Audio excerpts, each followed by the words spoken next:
हौसला वो मंजर भी आएगा, प्यासे के पास समंदर भी आएगा। थक कर ना बैठे मंजिल के मुसाफिर, थक कर ना बैठे मंजिल के मुसाफिर, मंजिल भी मिलेगी और मिलने का मज़ा भी आएगा। हाय गाइज, मैं प्रदीप कुमार आप अपने यूट्यूब चैनल पे आपका एक बार फिर से स्वागत करता हूँ। हम लोग क्लास 10 का मैथ पढ़ रहे हैं और उसमें हम लोगों ने 2 वीडियो पढ़ रखा है। तो प्लेलिस्ट में मिल जाएगा, क्लास 10 मैथ के नाम से प्लेलिस्ट है, उसमें आप देखेंगे तो आपको मिल जाएगा। फिर आगे की तरफ हम लोग कंटिन्यू करते हैं। ये तीसरा लेक्चर हम लोगों का जा रहा है, ठीक है। हम लोगों ने उसमें बेसिक कंसेप्ट पढ़े हैं। बेसिक कंसेप्ट में हम लोगों ने संख्याओं के बारे में पढ़ा है, कुछ कंसेप्ट कुछ थ्योरी उसमें पढ़ा है। जिसने नहीं देखा होगा देख लीजिएगा। देखिए, बेसिक चीज़ें पढ़ना तो बहुत ज़रूरी है। जितना आप बेसिक पढ़ोगे आपकी आगे की पकड़ उतनी ही मजबूत रहेगी। कहा जाता है ना कि किसी इमारत की नींव जितनी मजबूत रहेगी, इमारत भी उतना ही बुलंद बनेगा, ठीक है। तो आप कंसेप्ट और थ्योरी से मत भागा करिए। थोड़ा सा एक दो वीडियो देख लिया करिए थ्योरी का, उसके बाद हम लोग तो कंसेप्ट तो करेंगे ही। पूरे यूट्यूब पे जाके आप देख लोगे ना, तो पूरे यूट्यूब पे आपको कहीं इतना थ्योरी नहीं मिलने वाला है डिटेल में, जितना थ्योरी आपको इस समय दिया जा रहा है यहाँ पे, ठीक है। तो आप थ्योरी से मत भागा करिए, आगे के लिए आपके लिए बहुत ही हेल्पफुल होगा। नहीं, थ्योरी अगर नहीं पढ़े रहोगे, क्वेश्चन सॉल्व किए रहोगे, थोड़ा सा पैटर्न बदल देगा, आप परीक्षा में उलझ जाओगे, ठीक है। फिर आशा करते हैं आप सभी अच्छे होंगे, मैं भी अच्छा हूँ। और चलिए आगे की तरफ स्टार्ट करते हैं। तो हम लोगों ने कल भाज्य संख्या या भाज्य संख्या है उसके गुणनखंड, गुणनखंड वृक्ष इत्यादि पढ़ चुके थे। और हम लोगों को आज पढ़ना है गुणनखंड वृक्ष में। हम लोगों ने बोला था कि आज दो संख्याओं और उनके बीच लसा और मसा के बीच संबंध पढ़ेंगे, ठीक है। हम लोगों को क्या पढ़ना है, देखिए यहाँ पे दिख रहा है। हम लोगों को संख्याओं और उनके लसा व मसा के बीच संबंध पढ़ना है। देखिए, संबंध तो हम लोगों की दो, हमने कल बताया था आपको कि जब दो संख्याएं होती हैं या किसी भी संख्याओं का जब हम लसा या मसा निकालते हैं तो उसमें कम से कम कितनी संख्याएं चाहिए, दो संख्याएं। एक संख्या का आप निकाल नहीं सकते हो, कम से कम आपको कितनी संख्याएं चाहिए, दो संख्याएं चाहिए। तो दो संख्याओं के लिए अगर मान लीजिए कि कोई आपका धन पूर्णांक या धनात्मक पूर्णांक, पूर्णांक के बारे में चर्चा हो चुकी है। प्राकृत संख्या, पूर्ण संख्या, पूर्णांक, ये सब के बारे में चर्चा कर चुके हैं ना, पीछे जाकर के देख लीजिएगा वीडियो में। अब देखिए हम लोग यहाँ पे क्या दिया कि मान लीजिए कि माना दो संख्याएं, मान लीजिए, या माना दो धनात्मक पूर्णांक, धनात्मक पूर्णांक कौन कौन है, ए और बी है, ठीक है। मान लीजिए कि दो धनात्मक पूर्णांक ए व बी है तथा उनका लसा और मसा के बीच संबंध हमें बताना है, एलसीएम और एचसीएफ के बीच संबंध बताना है।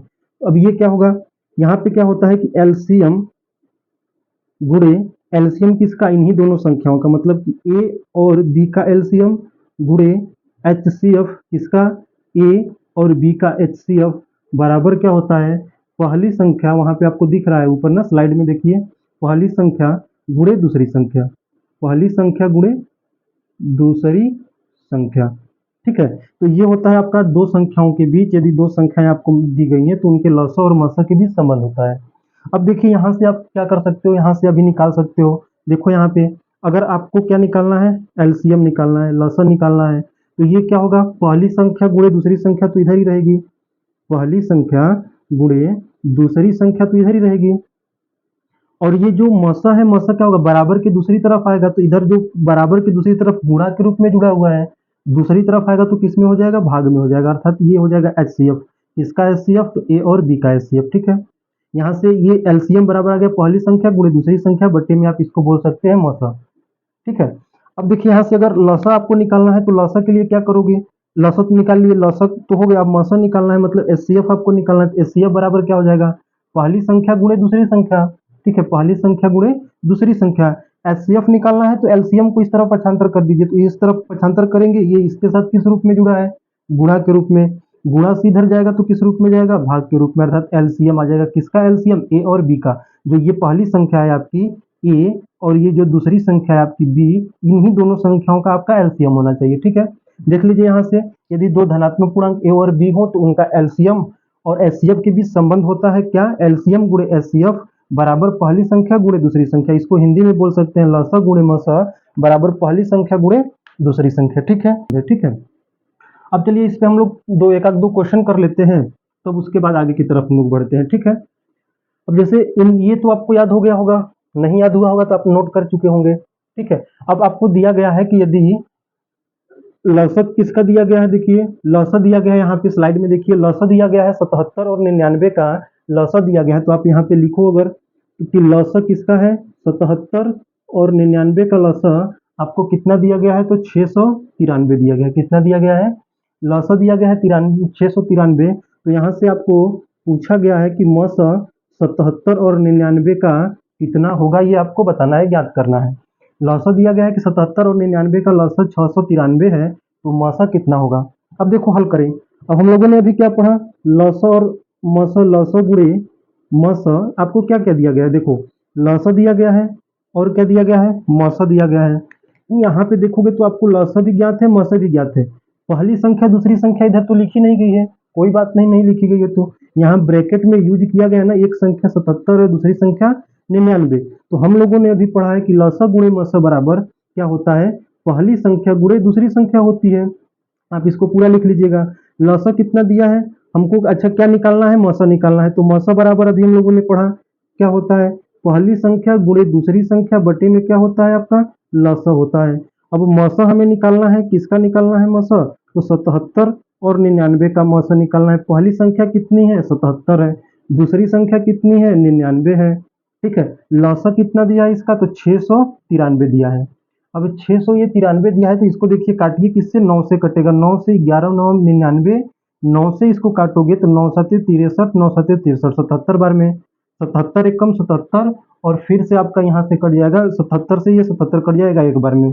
मतलब आपका यहाँ से क्या आ गया, मस बराबर कितना आपको आ गया, एक में 11 से गुणा करिएगा तो कितना आ जाएगा, 11। मतलब कि 77 और 99 का जो मसा है वो कितना आ गया, 11 आ गया। ठीक है, कोई दिक्कत नहीं है। पहली संख्या दिया है, दूसरी संख्या दिया है, तो पहली संख्या 77 है, दूसरी संख्या 99 है। उसका लसा दिया गया है, मसा पूछा है, तो आपको पता है कि लसा गुणे मसा बराबर पहली संख्या गुणे दूसरी संख्या। मसा ज्ञात करना है तो लसा को इस तरफ लेकर के आएंगे, गुणा के रूप में है, बटे के रूप में आ जाएगा। 77 गुणे 99 और लसा उसका है 693। हल करने पे मसा कितना आ गया उसका, 11 आ गया। ठीक है, अब चलिए दूसरा क्वेश्चन इसका देख लेते हैं हम लोग। इसी आधार पे जो हम लोगों ने अभी पढ़ा है संबंध, उस संबंध के आधार पे हम लोग दूसरा क्वेश्चन देखते हैं। दूसरा क्वेश्चन देखिए वहां पे स्लाइड पे लगा है, अभाज्य गुणनखंड विधि के द्वारा 96 और 404, या पूरा मत देखिए, हाँ चलिए कोई बात नहीं, देख लेते हैं।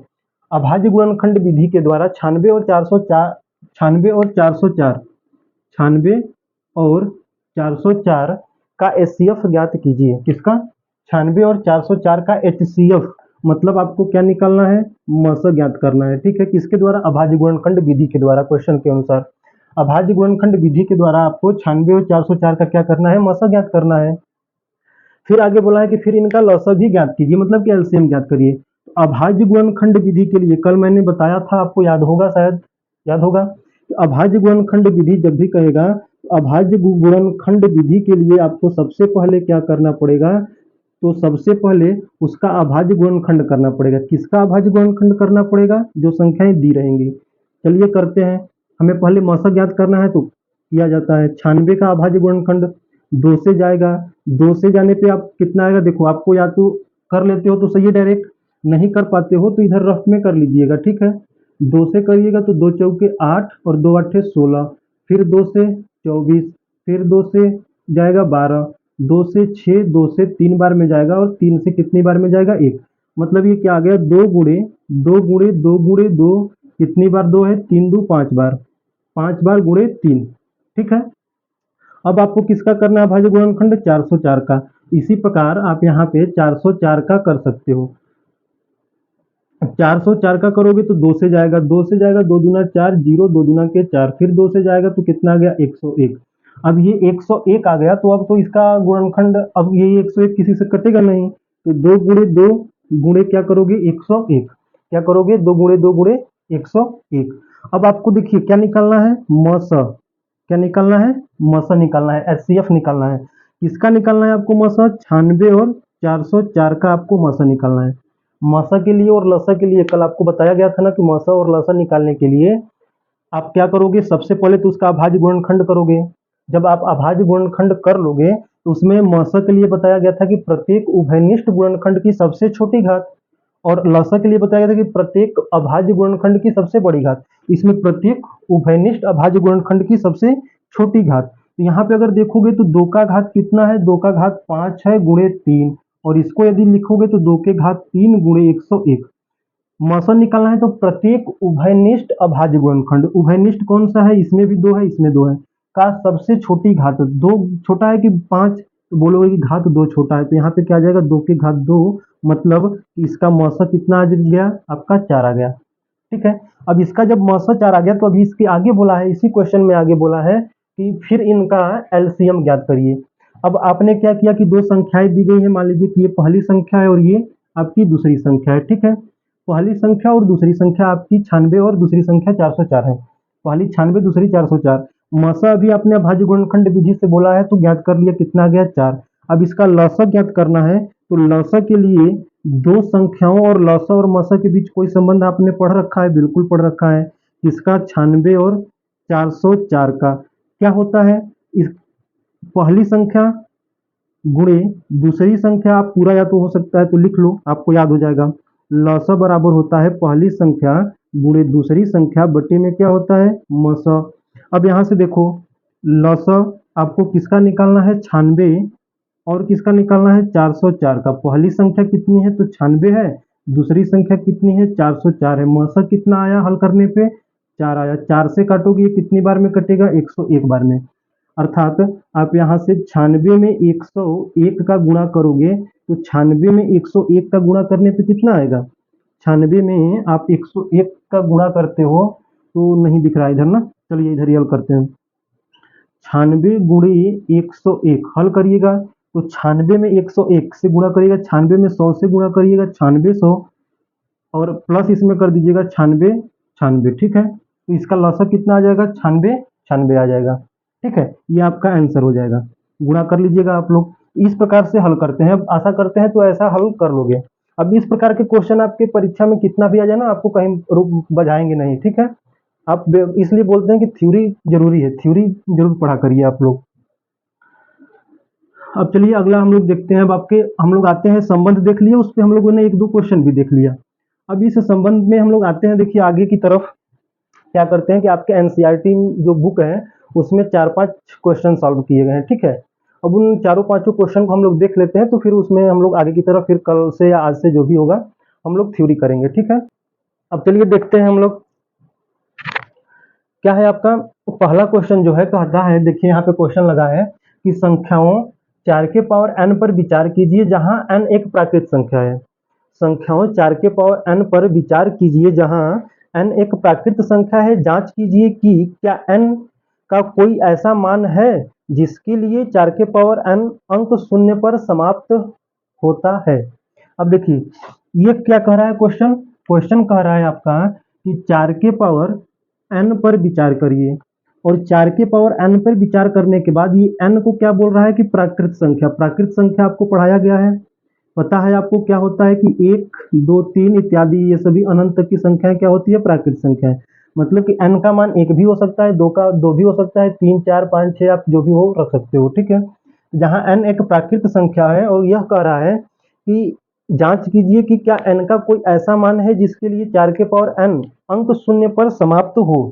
अब 4 के पावर n अंक शून्य पर समाप्त कब होगा, होता है कि नहीं होता है। जैसे अगर हम लोग देखिए यहाँ पे 4 के पावर n, अगर हम n बराबर 1 रखते हैं तो 4 के पावर 1 बराबर क्या आ जाएगा, 4 आ जाएगा। अगर n बराबर 2 रखिएगा तो 4 के पावर 2 अर्थात कितना आ जाएगा आपका, 16 आ जाएगा। n बराबर यदि 3 रखते हैं तो 4 के पावर 3 यानी कि 64। चार n का मान यदि आप 4 रखते हो तो 4 के पावर 4 बराबर क्या आ जाएगा, 256। इसी प्रकार से आगे रखते जाइएगा तो पुनः 4 6 4 6 बार बार आता जाएगा, लास्ट का अंक यहाँ पे कभी भी 0 नहीं आएगा। ठीक है, तो यही कह रहा है यह कि क्या n का कोई ऐसा मान है जिसके लिए 4 के पावर n अंक शून्य पर समाप्त होगा। 4 के पावर मतलब ऐसा कोई मान है कि n का मान कोई ऐसा हो, जैसे यहाँ पे मान लीजिए 25 रखने पे क्या आ जाए, यहाँ पे अंतिम अंक 0 आ जाए। ठीक है, तो ऐसा इसका कोई मान्य नहीं है, क्योंकि अगर 4 का यदि आप फैक्टर करो ना, इसका 4 का यदि आप अभाज्य गुणनखंड करोगे तो क्या आएगा, 2 गुणे 2। 4 का अगर आप देखो यहाँ पे नीचे देखते हैं हम लोग, 4 के पावर n का यदि अभाज्य गुणनखंड करो तो क्या आएगा, 2 गुणे 2 के पावर n। 2 गुणे 2 के पावर n को 2 के पावर 2 के पावर n लिखा जा सकता है, और इसको आप 2 के पावर 2 n भी लिख सकते हो। अब यहाँ पे n का मान 1 2 3 4 या कुछ भी रखने पे लास्ट का अंक 0 कब आता, जब इसके साथ क्या होता, इसके साथ कोई 5 होता, ठीक है, मतलब कि 2 गुणे 5 10 का युग्म बनता, तब ये होता, ठीक है। तो यहाँ पे लिख दोगे कि नहीं, ऐसा कोई मान नहीं है जिसके लिए इसका अंतिम अंक क्या होगा, 0 आ सकता है। अब देखो, जैसे अगर मान लीजिए अभी इसको तो समझ में आ गया कि अब तक ऐसा कोई मान नहीं होगा कि जिसका अंतिम अंक 0 आएगा, ठीक है। अब ये कब 0 आएगा, जैसे अगर मान लीजिए कि 2 के पावर 2 n है, यदि 2 के साथ मैं एक 5 को मिला देता हूं तो ये कितना हो जाएगा, 5 दूना के 10 के पावर 2n, और n का मान यहाँ पे यदि आप 1 रखते हो तो 2 गुणे 1 कितना आ जाएगा, 2, 10 के पावर 2 का मतलब कितना आ गया, 100, अंतिम अंक 0 आ गया ना। यही कह रहा है क्यों इसका मान 0 नहीं आएगा अंतिम में, क्योंकि 4 के अभाज्य गुणनखंड में कोई 5 सम्मिलित नहीं है। यदि इसके अभाज्य गुणनखंड में यदि 5 सम्मिलित रहता और 5 के साथ 2 मिलकर के 10 आ जाता तो इसका इकाई अंक क्या आ जाता, 0 आ जाता, ठीक है। अब अगले क्वेश्चन पे चलते हैं। यहां तक तो समझ में आ गया होगा, तो इसको आप लोग अपने से लिख लीजिएगा कि n का मान, यदि n का मान प्राकृत संख्या और इसमें 1 2 3 4 रखने पे इसका मान अंत में 0 नहीं आएगा, क्योंकि 4 के अभाज्य गुणनखंड में क्या है, 2 ही है, 5 नहीं है। अतः इसका अंतिम अंक 0 लाने के लिए आपको क्या चाहिए, 2 के अतिरिक्त आपको 5 चाहिए, ठीक है। अब देखिए दूसरा क्वेश्चन हम लोग देखते हैं। कोई डाउट हो तो कमेंट कर लीजिएगा, बाकी वीडियो को लाइक शेयर और सब्सक्राइब जरूर करिए, ठीक है। चैनल को सब्सक्राइब करिए, वीडियो को लाइक और शेयर जरूर करिएगा। दूसरा एग्जाम्पल आपका देखते हैं, आपके एनसीईआरटी बुक का दिया है कि संख्याओं 6 और 20 के अभाज्य गुणनखंड विधि से एचसीएफ और एलसीएम ज्ञात करिए। क्या बोला है कि संख्याओं 6 और 20 के अभाज्य गुणनखंड विधि से एलसीएम और एचसीएफ ज्ञात करिए। तो ये तो सरल है, मैंने पढ़ाया है, आपने पढ़ा भी है कि अभाज्य गुणनखंड विधि से एलसीएम और एचसीएफ निकालने के लिए आप क्या करोगे, अभाज्य गुणनखंड विधि से एलसीएम और एचसीएफ निकालने के लिए सबसे पहले जो संख्याएं दी गई हैं उनका आप क्या करोगे, अभाज्य गुणनखंड करोगे। अभाज्य गुणनखंड तो ये तो छोटी संख्या आराम से कर सकते हो, 2 गुणे 3 20 है, तो 20 के लिए आप क्या कर सकते हो, 10 गुना के 20 होता है, तो 2 गुना के 4 5 20 आ गया ना अभाज्य गुणनखंड। अब एलसीएम के लिए मैंने आपको बताया था, एलसीएम अर्थात लौसा के लिए आपको बताया था कि इसका 6 और 20 का लौसा आपको निकालना है। तो इसके लिए आपको बताया गया था कि लौसा निकालने के लिए इन जो भी संख्याएं आई हैं, अगर इसको घात के रूप में लिखोगे तो ये क्या हो जाएगा आपका, 2 के पावर 2 गुणे 5, मतलब कि प्रत्येक अभाज्य गुणनखंड का, लौसा के लिए आपको बताया प्रत्येक अभाज्य गुणनखंड का सबसे बड़ी घात का गुणनफल। यहाँ पे अभाज्य गुणनखंड कौन कौन सी है, पहले अभाज्य संख्याएं 2 है, 3 है और 5 है। अब 2 इसमें भी है, 2 इसमें भी है, तो इसमें 2 के पावर यहाँ पे क्या है, कुछ नहीं लिखा गया, तो 2 का घात कितना होता है, 1। बड़ी घात कौन सी है, 2, तो 2 के घात 2 हो गया। 3 का घात सबसे बड़ा 1 ही है, क्योंकि इसमें 3 तो है ही नहीं, तो 3 का घात 1 गुणे 5 का घात 1। इसको हल करिएगा तो 2 के पावर 2 का मान 4 होता है, गुणे 3 गुणे 5, 5 चौके 20 दिया 60। लौसा इसका कितना आ गया, अर्थात एलसीएम आ गया 6 और 20 का कितना आ गया आपका, ये आ गया 60, ठीक है। अब इधर देखिए एचसीएफ आपको ज्ञात करना है, यहाँ पे आपको क्या ज्ञात करना है, एचसीएफ। अब एचसीएफ ज्ञात करना है तो एचसीएफ किसका आपको ज्ञात करना है, 6 का और 20 का। एचसीएफ के लिए बताया गया था कि जो भी आप अभाज्य गुणनखंड करोगे, उस अभाज्य गुणनखंड में, उस अभाज्य गुणनखंड में जो अभाज्य प्रत्येक उभयनिष्ठ अभाज्य गुणनखंड की सबसे छोटी घात, उभयनिष्ठ कौन सी है, क्या 3 इस वाले संख्या में है, लेकिन इस वाले 20 का जब अभाज्य गुणनखंड किया तो यहाँ पे 3 है, नहीं है ना। तो जब यहाँ 3 नहीं है तो उभयनिष्ठ तो है नहीं, 5 इसमें है, इसमें नहीं है, तो यह भी उभयनिष्ठ नहीं है, कॉमन नहीं है। कॉमन कौन है, इसमें भी 2 है, और 20 का उभयनिष्ठ किए हो गुणनखंड तो उसमें भी 2 है।